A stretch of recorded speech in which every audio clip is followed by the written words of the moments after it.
Hello, I am Megan, and welcome to Battle Royale with Cheese, the website you can get all of your TV and film news, reviews and trailers. And yes, I am finally better, which means I've finally seen Five Nights at Freddy's 2.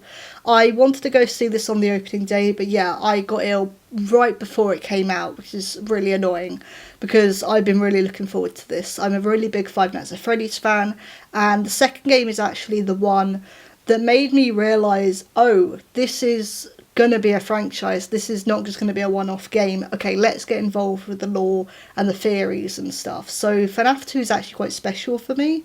But yeah, I was very, very excited for this. Obviously, I've talked about the trailers and stuff. So yeah, what did I think of the film? Five Nights at Freddy's 2 follows on a year after the events of the first film and follows Mike, played by Josh Hutcherson, Vanessa, played by Elizabeth Yao, and Abby, played by Piper Rubio, as they discover that actually there was a previous location, the original location, where new animatronics and new horrors lie in wait. So I guess that's the best synopsis I can give. This is the thing with the FNAF films, if you know the franchise, if you know where it's going, if you know the basic story. To be honest, a lot of stuff in these films are not spoilers. Granted, they have tried to change some things for the second film, and I have seen, now that I've seen the film, I have seen some other reviews from critics and from other fans. This has been very, very divided, and I can kind of see why. I personally loved it. I actually enjoyed this a lot more than the first film, and I actually really loved the first film. But I think with this one, Blumhouse really listened to fan feedback, where a lot of people were saying, oh, the first film wasn't really a horror film, which I agree with. It wasn't a horror film, it was more of a drama. And so what they've done is, yeah, this is a jump scare horror film, which, yeah, knowing that it's a jump scare game essentially at its bare bones, it works really well, and the jump scares are actually really good. I really, really enjoyed them. I'm not usually a jump scare person. You know, Five Nights at Freddy's fan and not liking jump scares, wow. But I actually thought the jump scares were really, really good in this. And quite a few got me as well, like quite good too. They do have a couple of stinger jump scares, which I think also kind of works for this franchise as well. I think the acting was mostly good in this. I think the acting from the main cast, so Josh, Piper and Elizabeth, I think was a bit wonky in the first act to begin with. It was a bit rough around the edges at first, but it did get better as the film went on. New member of the cast, Skeet Ulrich, is in here, which means that he is in a horror film with Matthew Lillard for the first time since Scream 1, which is amazing. I don't know whether to reveal who he plays, because technically it doesn't get revealed until the end credits, which I won't be spoiling, by the way. So I don't know whether to... He plays a character that's very familiar in the franchise, let's say. And that's all I'm going to say. But he's a very integral part to this plot as well. And I thought for the small amount of time that he gets, he does a really, really good job as this sort of heartbroken father who's lost a child. And I'm trying to be very careful with what I reveal. I'm trying to be very careful. But I thought he did really well, but it's clear that his character is going to be probably a bit more integral to the later films. And yes, there is going to be a third film. This has been confirmed. Well, if it hasn't, it definitely has now with the box office numbers. But yeah, this has pretty much been kind of known that a third film is along the way. Stick around for the end credits as well. I'm not going to talk about what that is, but yeah, stick around for the end credits too. And then the voice actors for the toy animatronics, I really, really liked. So the main animatronic is Toy Chica, which narratively does make sense since we've established from the first film that Chica is Abby's favourite animatronic, so it makes sense. So Toy Chica is voiced by Megan Fox, which was the real surprise casting when that casting came out. She's actually great. She is fantastic, and I had a feeling that, you know, she was actually going to do quite well. Granted, I hadn't heard her voice acting before, but I quite like her as an actress. So I thought, well, even if it's, you know, stiff or wooden, she's voicing an animatronic, it would make sense to give a slightly stiffer performance, like voice performance, and it really, really works, but she does add some emotion to that voice, and it really, really suits that character.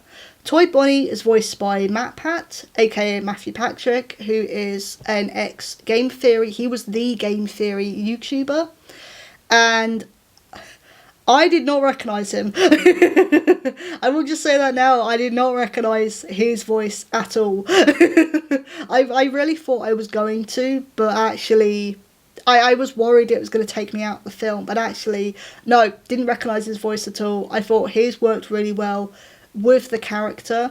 For the most part, I think it was a bit too high-pitched for my liking, but I still thought he did a good job. Kellen Goff, who voices Toy Freddy, he's been a fantastic voice actor for the Freddys. He's voiced Glamrock Freddy, Funtime Freddy, other characters in previous games, so he's well established within the games.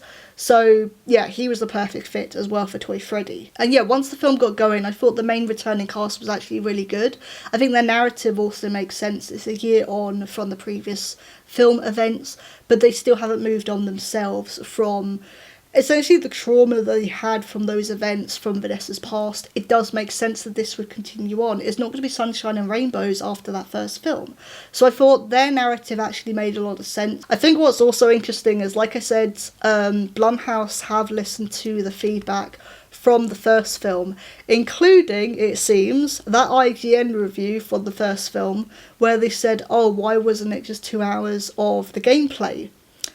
Well, I'm not going to say too much, but they managed to incorporate the game's mechanics actually pretty well into this, which does it to the point where I'm thinking back on the first film, I'm thinking, actually, could you have maybe done the same thing to an extent? Not for the whole film, obviously, but for like a scene.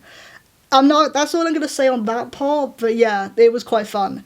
And that's the thing as well, this film is really, really fun. Though it had some humorous moments in it, some were intentional, I will be honest, some weren't. This franchise has always been a bit cheesy, so to have some cheese with it is kind of expected. But that's why, that's what you expect from these films. I can kind of see why critics and some people are very divided on this. There is some stuff that happens in this which I was like, okay, that feels a bit rushed, that doesn't completely work. I'm still kind of deciding on the ending, to be honest, as well. And I think it's all well and good saying, Emma Tammy, who's the director of the films, and Jason Blum of Blumhouse, saying, oh, it's for the fans. That's all well and good, and I agree that when you're adapting something, yes, first and foremost, it does need to be for the fans. You are adapting it for the fan base, but you are also bringing this out into a mainstream cinema, and a lot of non-fans are going to go and see this, not even know what a Chica or Bonnie is, and expect to understand and follow on with these films. And I think the first film did really well with that. I think the second film, at the same time, I can't completely comment on this, but I think the second film might lose some people as well. This is also game-wise where the lore gets a bit more complicated too. So yeah, it's going to be interesting going forward to see how things are going to be perceived. I mean, financially, it's done great. So that kind of speaks volumes more than anything else, I guess. In Hollywood and the film industry, that's how this works. Like, financially, it's made its budget back over the opening weekend. So, yeah. Bring on FNAF 3. But I do understand where some of the critics are coming from, where they're like, it doesn't completely make sense, especially with the third act. And I kind of do understand that as well. I was personally okay with it for the most part, but yeah, I'm also a fan who knows, the lore and the stories of the games inside out and backwards. I don't know if this is very accessible anymore for non-fans. And then lastly, obviously, this is going to be really, really short thing to positively end with, but the attention to detail, oh my god. Jim Henson Creature Shop have once again done such an amazing job with the animatronics, with the sets, and Yeah, oh my god, like everything looks accurate to the game. Even the blooming security office from FNAF 2 is exactly the same, and it looks incredible. It looks so good. Yeah, I'm absolutely amazed at the work the Blumhouse and the Jim Henson Creaky Shop have done, because it looks amazing. So, this is my non-spoiler review of Five Nights at Freddy's 2. I'm not going to be doing a spoiler review, however, I don't usually plug my own channel, but I'm going to, because I'm actually going to do a spoiler review over on that channel. I'll put the video down in the description below once I uploaded it. It should be the same day as I'm uploading this, but it's just in case if you want to talk about spoilers or want to hear my thoughts on spoilers. It will be over on my own channel. But yeah, for now, this was my non-spoiler review of Five Nights at Freddy's 2. I was Megan, this is Battle Royale with Cheese, see you soon.